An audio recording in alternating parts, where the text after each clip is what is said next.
Mom, what's this? Well, it's a game. When 0 appears, you're not allowed to eat any food. What? This game sounds horrible. Oops, looks like you can't have any breakfast. Does anyone want to try this cupcake? Quick, give me that thing.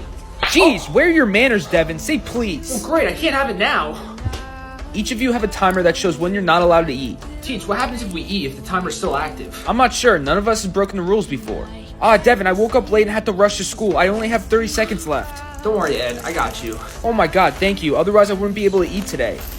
I'm home. Devin, where have you been? It's midnight. You're lucky you still have time to eat your dinner. I know, I'm sorry, Mom. It's good, Johnny boy. Bro, have you heard the news? What news? They said the time without eating can last days. What? Poor Kevin hasn't eaten in 3 days. Oh, I'm so hungry. I just want to scarf down a pack of dogs. Ew. Alright, I'm about to bounce, Mrs. Smith. Damn, I thought I had more time.